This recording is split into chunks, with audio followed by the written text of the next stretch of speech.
Hello and welcome to this video where I will be breaking down two hypnosis scripts based on helping clients with money blocks. Now, these two scripts are incredibly different. One is one with embedded metaphors that I found on Google, and the second one is actually a script that I used to have that I would copy paste for my clients who wanted to work on money blocks plus added a little bit of what they wanted in there and gave it to them through a transformational recording that they would listen to for 30 days or more. And I'm going to be quite blunt in this video, so get ready for it. Just a bit of a background, I'm a kind of conversational hypnosis trainer, and we do not use any scripts inside our sessions. And in this video, I will be showing you exactly why we don't do that. So let's begin. Okay, so first we're going to start off with a script with embedded metaphors. And this embedded metaphor is a story where we have this poor boy growing up talking about how his family was poor and this boy thinking that, if only I could have money, everything will be all right, which probably is one of the limiting beliefs that contribute to money blocks, right?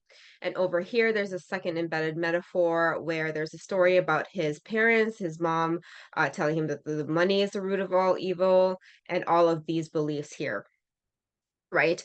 And what we can gather from this script is that this script is really just telling a story about potentially what this potential client we could have uh, had experience in their life in the past.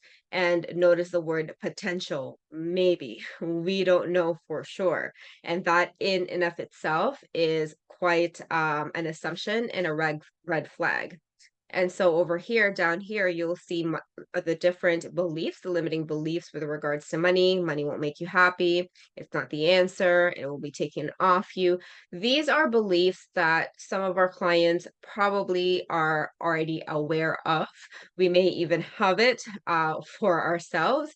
And we're repeating this in this script, right? Whether this could be inside our sessions, that this is our way, after induction, we might say this script, or this is part of the transformational recording. Either way, I'm just going to show you all the different symptoms and all the beliefs here. Um, Here in this third metaphor, again, just a lot of symptoms, right? Something was not right, blah, blah, blah, blah, blah. Whenever he was making money, the cycle started again. And what we can see here now, there's a lot of negative suggestions in here, right? A lot of the limiting beliefs with regards to money, struggling to money, back with being poor.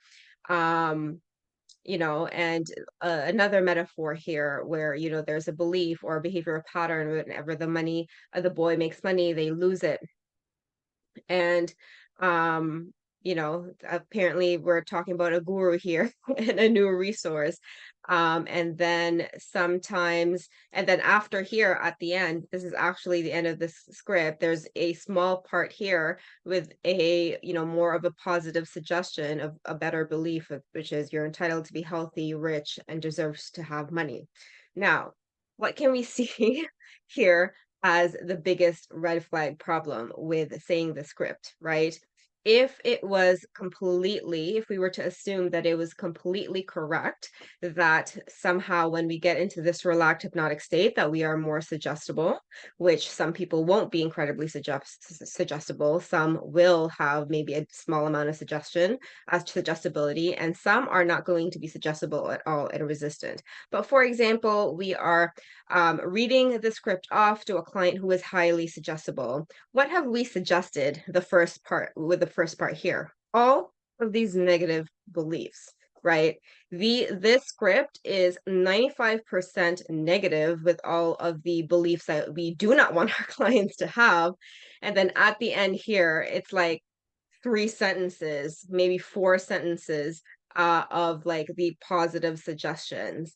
And we can see how limiting this is now for our transformation, because if that client was extremely suggestible, like now, if the client only had a belief that the belief that they wanted to shift was money will get taken off them, and here we are now suggesting these different beliefs of money is the root of all evil and all of these things. What have we done here? We have created a potential problem for a client. Is that good? Nah, that ain't good. This is actually very, very shitty. So, reconsider this and really look at the big picture as to what is the client experiencing if they're hearing about this. They're hearing all of these negative belief patterns with regards to money blocks. If our goal was to remove money blocks, if anything, we've just embedded new money blocks into their minds. And this ain't good, right? This is not good. So this particular script is if you have this, throw it away, burn it, delete it. There is a much better process and so many other different ways to help your clients with money blocks. So this is the critique for this money block script with embedded metaphors, and let's move on to the next one. All right, so now we're moving on to the second hypnosis script, which is a personalized script that I was using a lot for my old clients. And, I haven't used hypnosis scripts in over 2 years now. And rereading this made me chuckle. And so let us just go through this. So this is a script that I had as a template. And what I did was that I would take whatever my clients put in their intake form and things that they want, and then I would add this in to make it more personalized. But pretty much this was the structure and skeleton script that I use. And looking at it now, there are things that I do want to point out, and this is going to sound very blunt. However, I wish someone had told me this 2 years ago, more than 2 years ago, when I use these scripts, because it really makes you think about the things that we give our clients that are not necessary. So first off, I pretty much put this in all of the recordings, which is the mind responds to what you want. This is not always true, and I would even argue that this is most of the time not true. And here's why. Have you ever had a time in your past where you were like, I am going to start this XYZ thing. I am going to start a new exercise regime because I want to better my life, better my health, my longevity. I want to feel good and confident about my skin. All of these amazing things that we want for ourselves. And then the next day comes and we're like, nah, tomorrow. Or if we do sign up for the gym and it rains outside, or, if you're in Canada, like I was, then it's -20 out and it's snowing, and there's no way we want to drive in that snow, even though we have snow tires on. It's not going to happen, right? And then we make excuses. So the mind responds to what we want. Yes, and most likely no. Why? Because our mind responds to our mind, our unconscious mind, our nervous system loves homeostasis.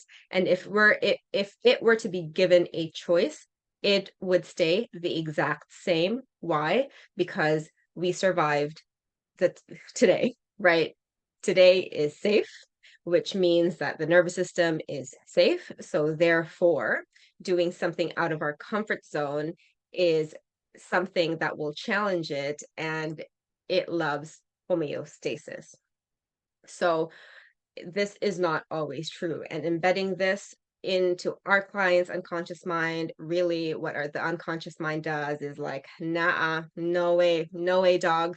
This ain't happening. Because like that example of exercise, right? There is some sort of benefit for that person staying the same. There is a benefit to us staying warm at home and not outside, working out, being sweaty, and all of that stuff, even though it's something that we truly want. As business owners, we experience this, and this is our growth journey every day, right? There are things that we don't necessarily love doing in our business, but if we want to make that impact, if we want to make that income, that time, and financial freedom, it requires stepping out of our comfort zone and doing things that scare us. So the mind does not always respond to what we want. And again, this is this suggestion, no matter how many times the client listens it to it, even if that the client listens to it for every day for 5 years, the principle is the same. The nervous system loves homeostasis, and it's not always going to give us what we want just because we tell it to. Now, let's move on to the next things that are not really useful here in the script. Wealth, wealth, wealth, wealth. Now, as you can see, this script is more on the positive end, which is a big contrast to the other one with all the negative limiting belief suggestions. These are more of the positive. And this is what we were taught inside our trainings. But look at it this way, I bolded wealth here. And the reason why I bolded wealth here is because these are symptoms, right? These are symptoms that our clients are experiencing, or I should say the lack of wealth or their perceived lack of wealth is a symptom. So why are we repeating this into their unconscious where we're supposed to be helping with the root cause, right? There's like a conflicting mismatch there that doesn't really make any fucking sense. Why are we know that the root problem is not money, right? It's something else. So why then are we putting these conscious surface level type suggestions in when wealth isn't the problem? I just wanted to point that out, right? Okay, so for the next part here, I underlined this. So you focus on this mental image of you receiving and achieving wealth over and over. So your mind accepts it and it works to make it happen. So this is a suggestion so that the person who's listening can visualize themselves with all of this wealth and through repetition, which is a true principle of the nervous system and the mind. It does learn by repetition. But this part here where the mind will just automatically accepts it and works to make it happen is overly simplifying the complexity of how the unconscious mind actually makes things happen. We know that there is an unconscious block, right? A hidden driver. Now, one could argue that in the investigation phase of our actual session that this was unblocked and now the mind works to make it happen. That could be potentially true. However, it's not really getting into the deep layer and the more important middle ground of, okay, what does this person really need to do at this moment in time to make it happen, right? Like, just because I tell you, okay, girl, make the wealth happen, or okay, dude, let's go get that money, make it happen. Do we actually know if the client knows how to make it happen, right? Like, it's too superficial level layered, and it's not really enticing enough to allow the client to think about what needs to happen in order for them to make it happen. So this is a big flaw in here where it's like you're just giving them all of these suggestions. So what? Like, where is the middle ground? Like, they're here right now, and this is where they want to be to make it happen. That middle ground there, what happens? Do they know what they need to do? Do they know who they need to become? Like, what is going to help them to get there, right? Like, is this motivating enough for this person to actually do the uncomfortable things so that they can attract all the wealth, right?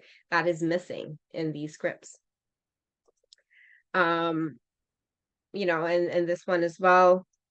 You have time freedom, you only work a few hours a day and earn more than enough money. And so I do believe that this was taken from one of my previous clients, like this is something that they want. So only working a few hours a day and earning more than enough money. I mean, everyone wants this, right? Everyone wants this. But the reason why I italicized this part is that, okay, working a few hours a day and earning more than enough money.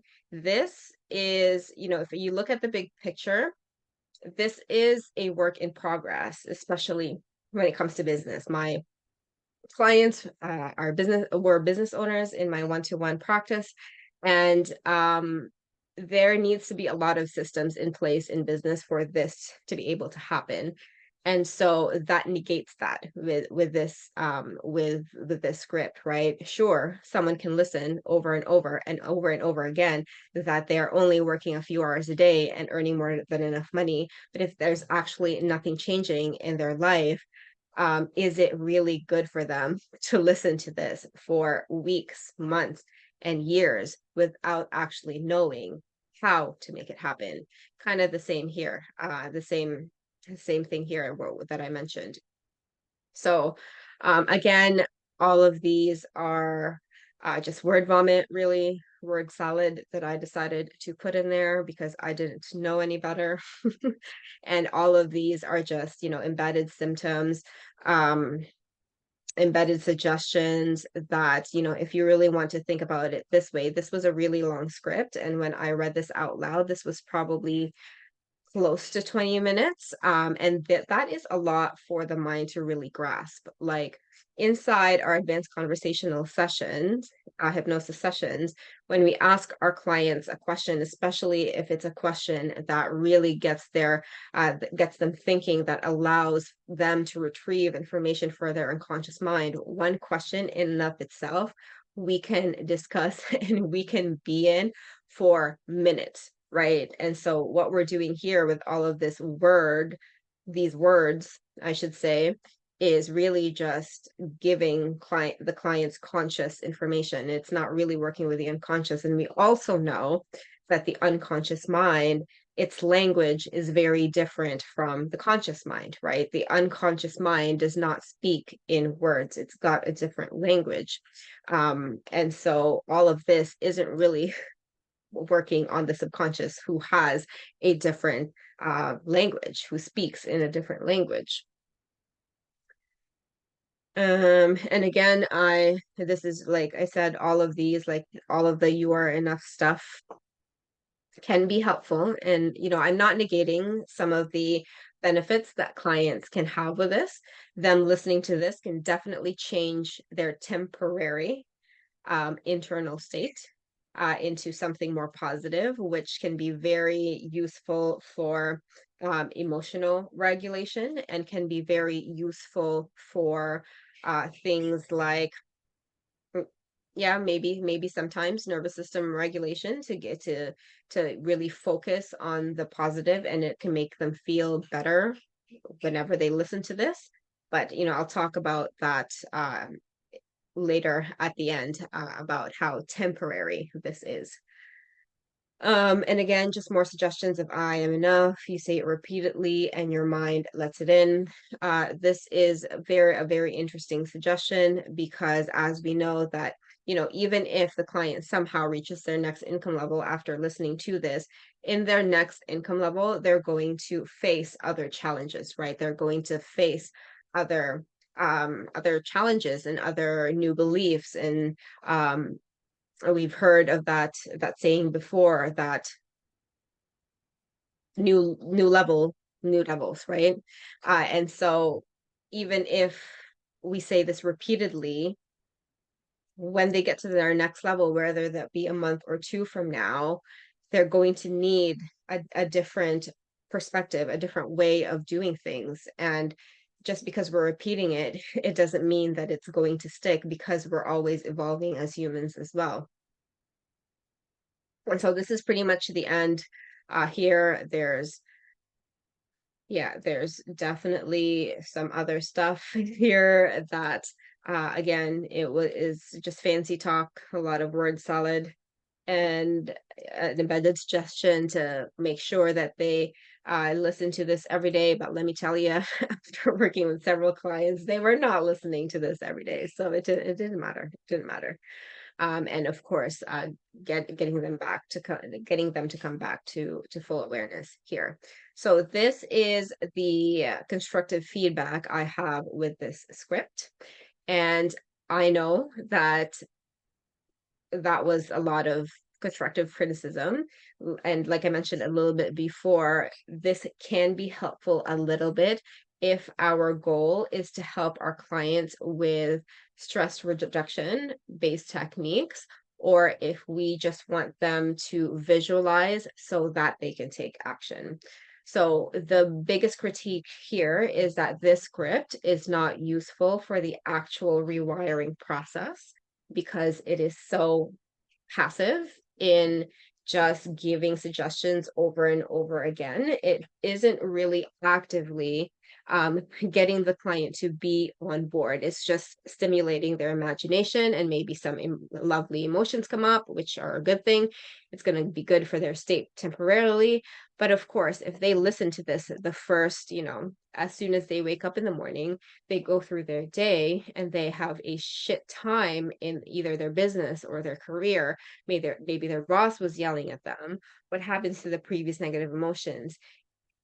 I mean, what happens to the previous positive emotions? The negative emotions that they're feeling at that stressful state is going to take over temporarily. And if maybe the root of why they aren't they aren't at their wealth yet is triggered by that event with their boss, then do these things actually matter? Because the the underlying root of why they don't have this yet is still playing out in other areas of our life.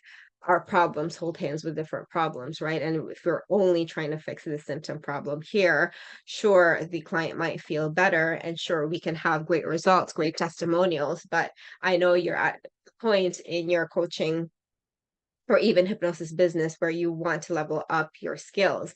And so if we want to level up our skills, no longer relying on this, because as you can see, it's got a lot of um really not so great things for the clients that are probably not going to be very useful for them. We want to be able to shift away from this and instead just focus our attention instead on helping our clients to become more self-aware with themselves, so that whenever they do get triggered, whenever they don't reach that income level, whenever they see that they're still not where they want to be, they are able to still take action and move on and keep going despite those circumstances.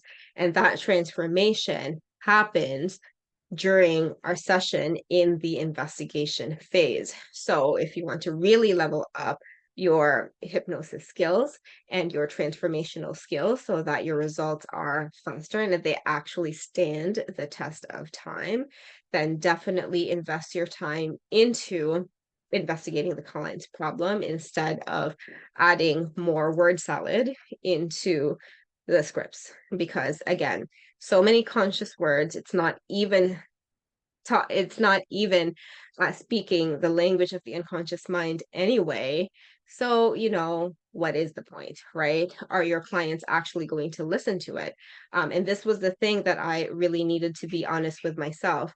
I wanted to be honest with myself with regards to, are my clients listening to it? I would say only 20 to 30% listen to it for 30 days in a row, as prescribed. So that got me thinking, like, is this worth my time? Because I was spending so much time doing this, like from the preparation to the actual recording of it, to the actual editing, to adding the binaural beat music, to sending it, having problems with sending it. Like per client, it was 2 hours at least. And that's if everything went extremely well. So instead of using that 2 hours with this, I invested the time with my clients instead, or learning how to create deeper, more profound transformations, which is going to be better for us anyway. And so I hope you enjoyed this video. If you have any questions, comments, concerns at all, let me know. And I will see you soon.